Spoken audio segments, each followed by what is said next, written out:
गौ साक्षात धरणी है ना। गौ से ही सब चीज होता है, गौ माता से। देखिए गौ से घी आता है, घी से दूध दही इत्यादि, मतलब दूध आता है, दूध से घी दूध सब आता है। फिर बड़े बड़े यज्ञ होते हैं, तब यज्ञ होता है तो वर्षा होती है, जल वृष्टि, और उसके बाद जल वृष्टि होती है तो अन्न उगता है। अब जल नहीं रहेगा है ना, तो अन्न उगेगा क्या? नहीं उगेगा। इसलिए महाराज परीक्षित ने सावधान कर दिया, बोले सावधान महाराज, हे गौ माता, आपको चिंता करने की आवश्यकता नहीं है। जब तक ये परीक्षित जीवित है ना, तब तक जो है किसी की मजाल नहीं कि आपके ऊपर जो है अस्त्र का प्रहार कर सके। नंदी महाराज को पूछे, नंदी महाराज आपको किस चीज का दुख है? और ये जो है बैल, नंदी महाराज के 3 पैर जो है कट चुके थे। कौन कौन से?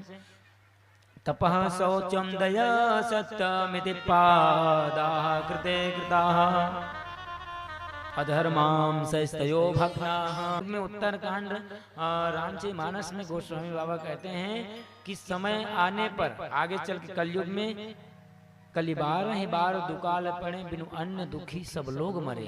कलयुग में बार बार अकाल पड़ेगा और एक समय ऐसे आएगा कि अन्न बिना सब लोग मरे, भूख से व्याकुल हो जाएंगे, अन्न नहीं उगेगा, और भूख प्यास से व्याकुल होकर के एक एक को मानो। अभी क्या खाते हैं? अभी तो मांस मछली खा रहे हैं, लेकिन आने वाले समय में इंसान इंसान को खाएगा।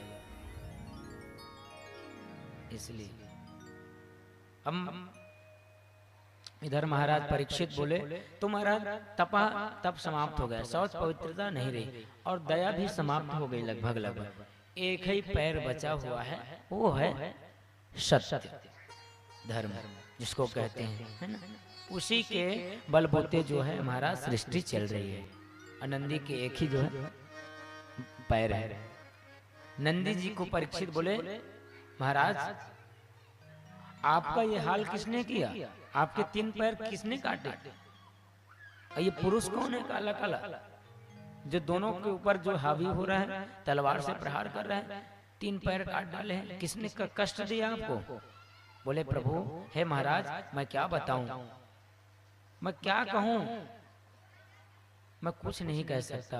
क्यों? क्योंकि व्यक्ति जैसा कर्म करता है वैसे फल पाता है।